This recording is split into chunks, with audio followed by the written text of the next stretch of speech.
jam 45.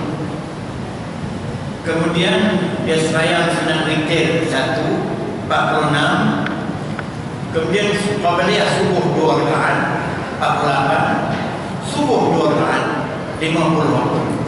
Begitulah bagaimana sambutan yang dibuat di Masjid Al-Haram pada 10 malam terakhir, memandangkan betapa fadilatnya 10 hari terakhir ini. 10 hari terakhir ini ada beberapa signifikan yang penting kita ingat dalam bulan Ramadan. Antaranya bukan yang paling penting sekali adalah penurunan Al-Quran yang Tuhan sebut inna anzalnahu Qur'anan Arabiyyan. Kemudian Tuhan sebutkan juga Quran itu diturunkan pada malam yang penuh berkat. Maka malam yang penuh berkat itu dikatakan adalah pada malam Lailatul Qadar. Jadi signifikannya pada 10 hari terakhir ini terdapat beberapa perkara yang menjadikan fadilat Ramadan itu tidak terhingga, sehingga menjadi rebutan kepada kebanyakan orang-orang yang beribadat. Jadi sepatutnya apabila menjelang 10 hari terakhir kita membanyakkan ibadat kita kepada Allah dalam berbagai-bagai perspektif, sehingga ibadat yang paling simpel sekali tidur di masjid beriktikaf itu pun dianggap ibadat. Tapi malamnya masyarakat Melayu makin penghujung, makin mengurangkan ibadat. Kedatangan di masjid makin berkurangan. Kata imam malam pertama itu penuh, tapi makin kurang. Orang perempuan sudah makin sibuk dengan kuih-kuihnya, jahit-jahit bajunya. Berbagai-bagai program yang boleh mengurangkan ibadat. Sedangkan pada akhir Ramadan itu menjadi tumpuan untuk kita lakukan ibadat yang penting. Maka dengan sebab itu tuan-tuan sekalian, pahala yang Tuhan bagi kepada bulan Ramadan ini tidak terjumlah balasannya. Kalau ibadat-ibadat lain dia boleh meningkat sampai 700 kali ganda, tapi ibadat dalam bulan Ramadan tidak terhad jumlah. Ikut satu hadis yang Nabi kata, kullu amali ibni Adam lahu illa siyam fa innahu li wa ana ajzi bihi. Setiap amalan yang anak Adam lakukan kesemuanya untuk faedah dirinya. Dia pergi haji, dia bersolat, dia bersembahyang, semua untuk faedah dirinya. Tetapi dia berpuasa ini dia menafikan dirinya, dia menyeksa dirinya, tak makan, tak minum. Dia menyeksa mata dengan tak melihat berbagai perkara yang tak baik. Dia mengawal nafsunya dengan tidak melakukan perkara yang bercakap walaupun dengan isterinya. Dia mengawal perasaannya. Kesemua itu bukan untuk faedah dia, tetapi untuk faedah aku, kata Tuhan. Maka dengan sebab itu, bagi orang yang melakukan Ramadan seumpama ini, tidak terhingga jumlah ganjarannya, balasannya tidak terhingga. Seperti mana yang disebutkan dalam satu hadis lagi, man shama Ramadan imanan wa ihtisaban ghafarallahu lahu ma taqaddama min dhanbihi wa ma ta'akhkhar. Siapa yang melakukan puasa Ramadan dengan penuh keimanan, dengan penuh perhitungan kepada diri, dengan menghilangkan semua apa pantang larangnya, dengan apa yang telah kita uraikan dulu seperti komen Al-Ghazali, dengan mengikut 6 langkah yang baik untuk dia mendapat puasa yang baik, mengawal mata, mengawal telinga, mengawal lidah, mengawal semua anggota, tak makan banyak waktu berbuka, dan dia mengasihi tak puas hati tentang kualiti puasanya. Maka orang yang macam ini, Tuhan akan mengampunkan segala dosa, dosa yang lepas dan dosa yang akan datang. Tidak ada satu jaminan ibadat yang Tuhan sanggup mengampunkan dosa yang akan berlaku, melainkan puasa. Maka dengan sebab itu, berebut-rebutlah untuk kita melakukan ibadat yang paling banyak dalam Ramadan ini. Sama ada ibadat secara positif, bersembahyang, berzikir, bertadarus, membaca Al-Quran dan sebagainya, atau ibadat secara negatif, menafikan segala benda yang tak baik yang kita fikir selama ini.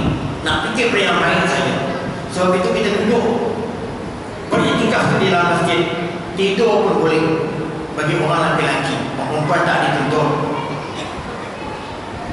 Maka dengan sebab itu tuan-tuan sekalian, hebatnya bulan Ramadan ini menjadi bulan pengampunan kepada segala dosa. Maka dengan sebab itu tuan-tuan sekalian, satu perkara lagi yang patut saya sebut di samping kita membanyakkan ibadah. Sebab itu saya amat kesal orang-orang yang selalu memperjuangkan sembahyang tarawih itu 8 rakaat. Saya menyadari adanya 8 rakaat ini dah baru 15 tahun kemudian. Dulu saya tak tengok alim. Saya ingat sembahyang tarawih ini 20, sebab tak pernah orang tahu ke-8.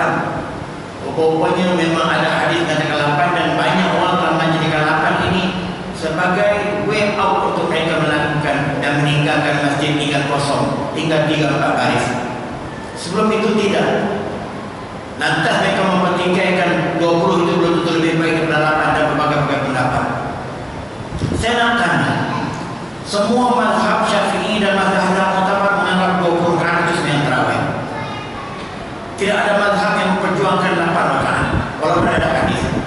Di Arab Saudi yang mengamalkan mazhab salaf, mazhab Wahabi pun 20 rakaat. Di Masjid Nabawi pun 20 rakaat, dan di banyak-banyak tempat itu nyari 20 rakaat. 8 rakaat itu hanya persendirian.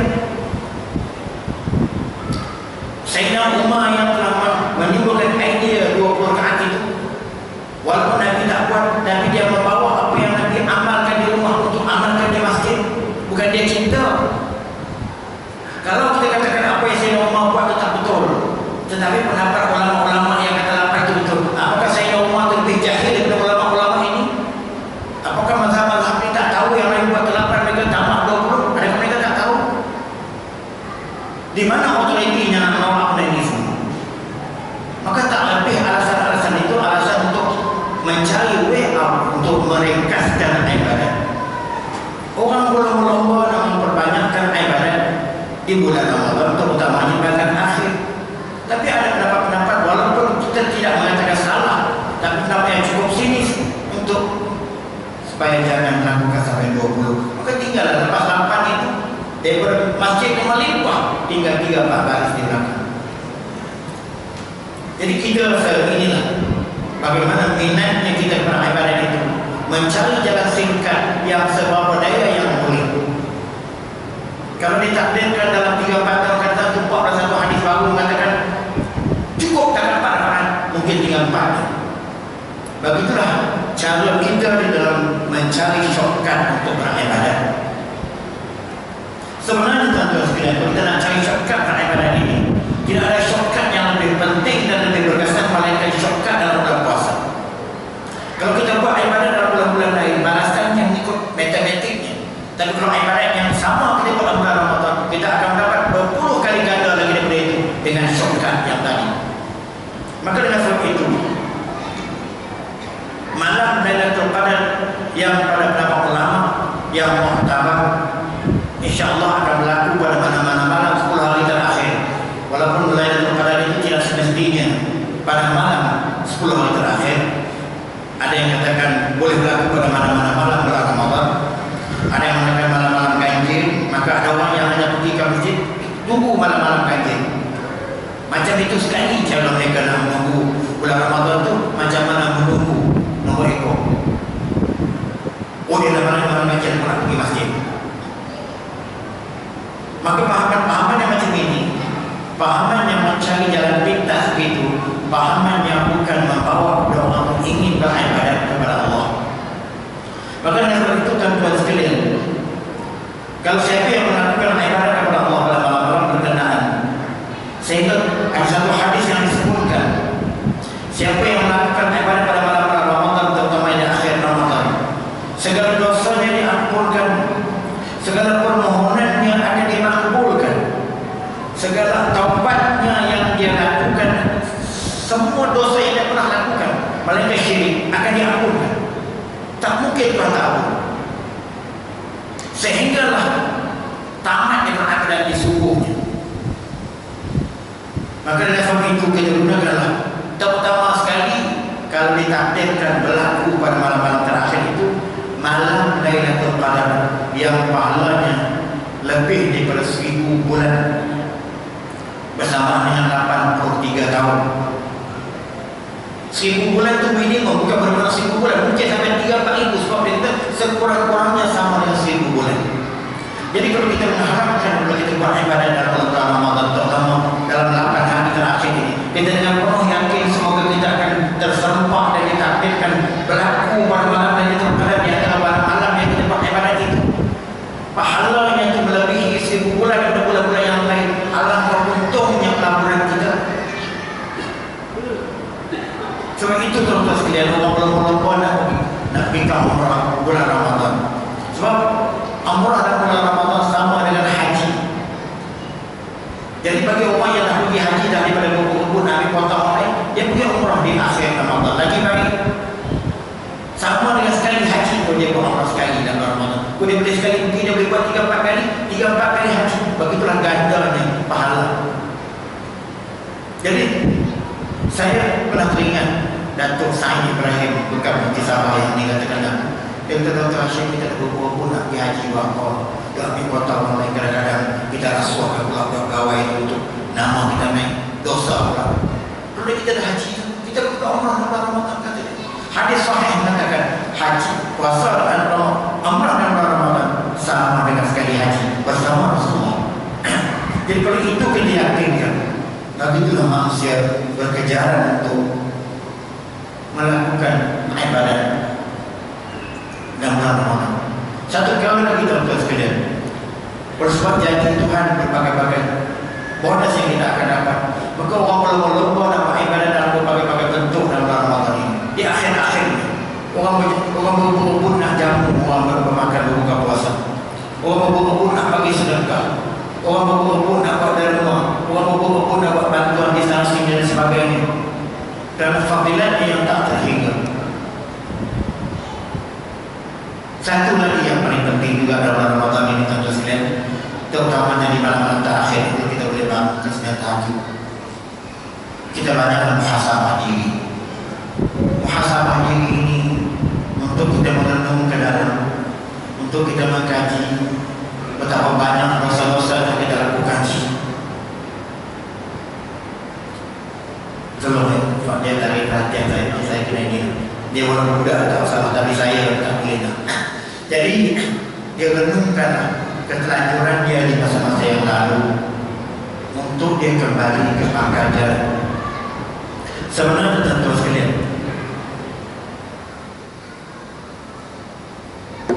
kalau sekadar kita buat berbagai-bagai kebajikan, tapi kita tak bertaubat tentang kesalahan-kesalahan yang telah kita buat, itu kurang baik. Yang paling penting dalam supaya belajar sifat mazmumah dan sifat mahmudah dalam tasawuf, dia kena singkirkan sifat-sifat mazmumah terlebih dulu yang dipanggil takhadir. Dia kena buang takbur, riya, angkuh dan sebagainya, syirik-syirik khafi. Buang yang itu dulu. Selepas itu dan kita dapat lakukan dengan baik melalui Ramadan. Setelah saya kata dulu, antara perkara utama yang menjadi matlamat Ramadan ini, dapat kita memurnikan jiwa kita, dapat kita membersihkan jiwa kita, dapat kita mengindahkan jiwa kita. Dia benar-benar begitu semua. Keinsafan kita mungkin di tengah malam yang syahdu kita bangun dan kita mulai kita rasa dosa banyak, kita sampai bertahajud berseorangan suatu qiyamul lail. Kalau mampu berseorangan lebih baik. Di malam yang gelap orang tak tahu, semua kita hanya dengan Tuhan saja. Kita mesti Tuhan saja mendengar rintihan kita. Tuhan saja yang tahu apa yang kita nak curahkan ini. Isteri yang tak bangun tak tahu apa. Cuma kita galakkan buat masjid itu acara banyak. Sebab itu dia boleh kelak. Kalau mampu buat berseorangan lebih baik. Dia lebih betul spesifik. Dengan hanya menjadi acara bulanan, acara tahunan, itu tidak menghargai. Sebab ianya acara untuk kita membersihkan jiwa kita. Membersihkan jiwa ini tugas yang paling utama. Maka melalui bulan Ramadan ini kita berjaya membersihkan. Sebab antara batang larang saya kata dulu, jangan ada perasaan-perasaan takbur, riya, dan berbagai-bagai. Anak-anak dia jamin nak buang yang lebih depan ni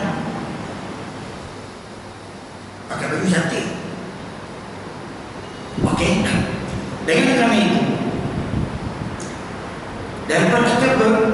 berusaha untuk membanyakkan ibadat dengan melakukan begitu, tapi kita tak singkirkan bukan yang buruk. Ini tak baik.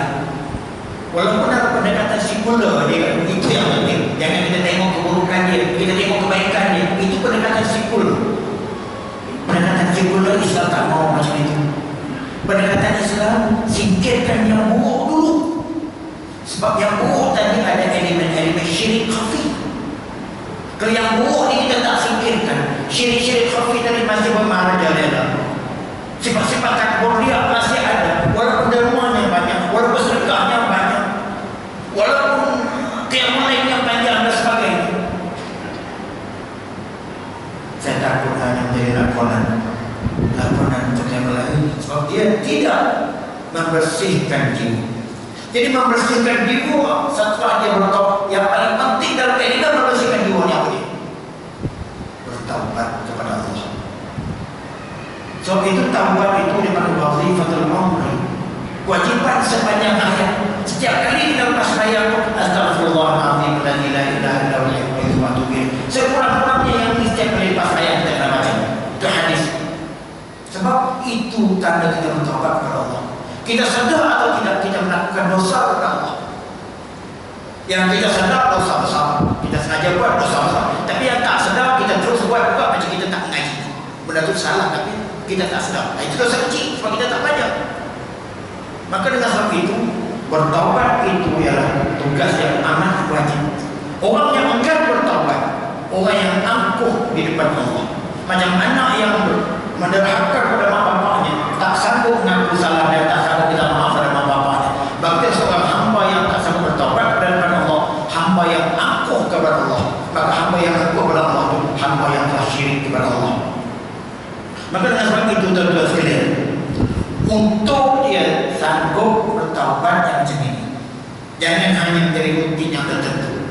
Mesti benda itu dilakukan dengan penuh insaf. Saya baca satu ayat Quran tentang bagaimana perintah Allah untuk kita merenung apa yang telah kita buat di masa-masa yang lepas, untuk ini insaf untuk kita perbaiki di masa akan datang.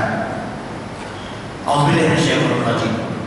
Ya ayyuhalladzina amanu taqullaha, wahai orang-orang yang benar-benar beriman, bertakwalah kamu kepada Allah. Macam mana? Wal tanzur nafsun ma qaddamat lighadin. Maka dalam setiap jiwa di kalangan kamu, dia melihat apa yang dia telah buat masa-masa lepas untuk bekalannya di hari muka. Apa ketelanjurannya yang telah lalu. Wattaqullah, sekali lagi disuruh bertakwalah kamu kepada Allah. Tuhan dua kali diulang. Yang pertama, wahai orang beriman, bertakwalah kepada Allah. Renunglah apa yang telah kamu buat di masa lampau untuk bekalan kamu di masa depan. Maka bertakwalah kepada Allah. Maknanya kembali kepada Allah dengan bertakwa kepada Allah. Innallaha khabirun bima ta'malun. Tuhan itu maha mengetahui tentang apa yang kamu buat. Wala takunu kalladzina nasullaha fa'ansahu anfusahum. Jangan sekali-kali kamu jadi seperti mana orang-orang yang lupa Allah. Orang-orang yang berlumah dengan maksiat, orang-orang munafik, orang fasik dan sebagainya. Mereka lupa Allah, tetapi sebenarnya mereka lupa tentang diri mereka sendiri. Mereka lupa masa depan mereka. Mereka lupa nasib mereka nak masuk ke neraka dan sebagainya. Dia lupa Allah sendiri, bukan dia lupa, tapi dia tak ingatkan Allah. Dalam kata lain, dia menerhaka kepada Allah.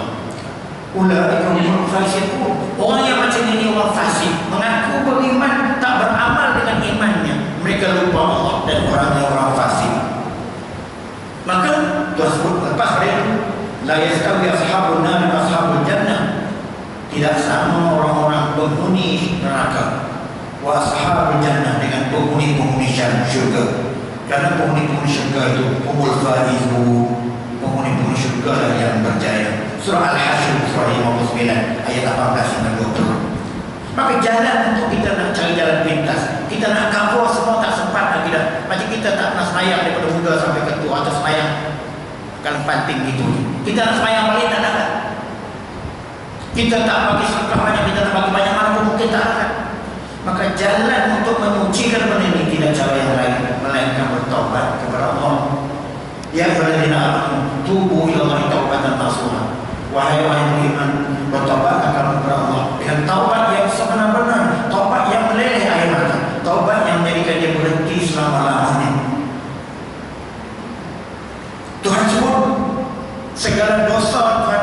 semua malaikat syirik. Inna Allah la yaghfiru an yushraka bihi wa yaghfiru ma duna dzalika liman yasha. Tuhan sekali-kali tidak mengampunkan dosa yang orang buat, dosa syirik, tapi Tuhan ampun dosa-dosa yang lain bagi mereka yang mengandam. Bagi mereka yang bertobat. Perintah bertobat, macam mana Tuhan ampun? Padahal dia pun ampun kepada Allah. Maka dosa-dosa lain itu Tuhan kata, illa man taba wa amana wa amila amalan salihan fa ulaika yubaddilullahu sayyi'atihim hasanat wa kana Allahu ghafurur rahim. Surah Al-Qur'an ayat 89 itu. Yaitu orang yang telah melakukan perbuatan-perbuatan besar-besar tadi, malaikat syirik, mereka akan diampunkan jika mereka telah bertaubat. Dan setelah bertaubat nanti dikembali semula kepada jalan. Dia beriman sepenuhnya, bukan lagi jadi manusia-manusia munafik yang mengaku beriman tapi tak beramal. Dia ubah ramainya. Dia completely behave himself spiritually dan physically, menjadi manusia baru terus. Dan dia telah melakukan perkara yang baik selepas itu. Itu maknanya dia ubah betul-betul. Maka orang-orang yang macam ini Tuhan gantikan segala dosa yang lainnya, yang bonus ini. Tuhan gantikan segala dosa yang dia buat selama ini, mereka syirik, dengan perkara yang baik. Tempat yang dosa itu Tuhan hapus kira, Tuhan blank out, Tuhan gantikan semua sebagai kebaikan tempat dosa itu. Tapi dengan syarat taubat yang betul-betul taubat. Maka karena Allah itu sikapnya Maha Pengampun dan Maha Penyayang, bagi tuan-tuan sekalian, pentingnya taubat dan kita gunakan kesempatan untuk kita bertaubat di bulan Ramadan. Ada sedikit lagi kehebatan bulan Ramadan ini kerana Lailatul Qadar berlaku pada bulan Ramadan. Kalau di Mekah dikatakan malam 27 Ramadan, maka pada malam itu penuh dengan tangisan. Imam baca kunut sampai baca bersama menangan kita esok tak kira lagi. Kadang-kadang ada orang berasa satu macam, tapi ini pulang dapat persepsi kita yang melihatnya.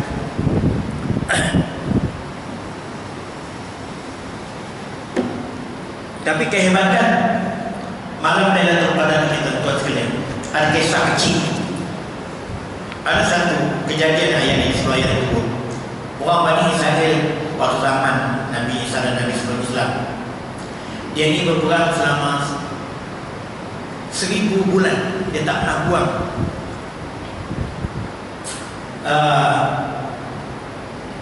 senjata di badannya. Jadi dia dapat pahala yang hebat dijamin Tuhan waktu ini dia sebelum Islam ni. Maka Nabi kita mengeluh, Nabi kita bertanya kepada Allah, ya Allah Tuhanku, umat-umat zaman dulu mereka boleh buat ibadat banyak-banyak sebab umur mereka panjang. Macam Nabi Nuh sampai 1000 tahun tidak ibadat, memang banyak. Jadi umat aku ni average-nya antara 60 hingga 70 tu hadis Nabi. Jadi dah umur tak panjang, tak kuat macam orang dulu, berparangan tak benar banyak. Jadi Nabi kita mengeluh, bagaimana nak mendapat pahala yang banyak seperti mana kaum Bani Israel yang tadi.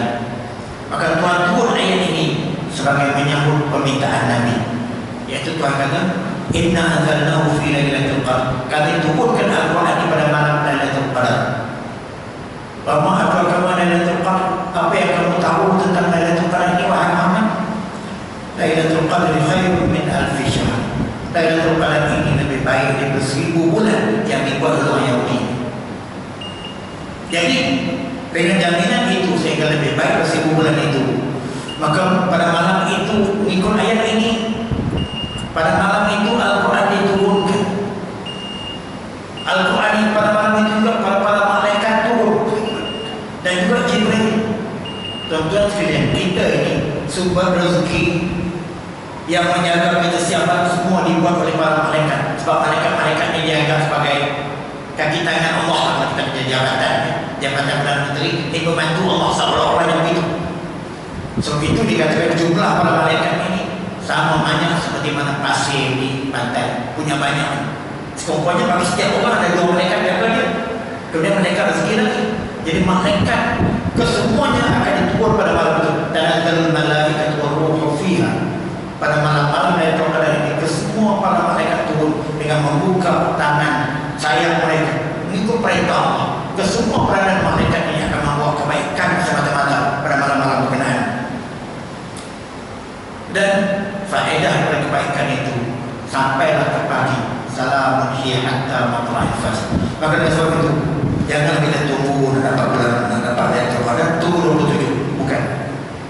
Kita penuhkan seluruh malam-malam yang pagi ini dengan semaksimal mungkin. Tentu Rasulullah SAW berceramah dia kata gini, itu mungkin amalan yang baik. Dia kata nak qiyamul lail di masjid ini ditutup orang lelaki. Orang perempuan datang pun tak apa, tapi dia tutup dengan lelaki.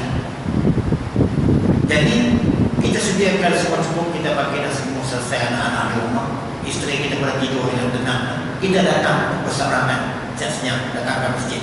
Masjid boleh buka. Kita datang, kita tidur di masjid. Kalau kita tak ada, kita tidur di masjid. Sebab ada tempat masjid yang mengajukan begitu. Kita tidur di masjid.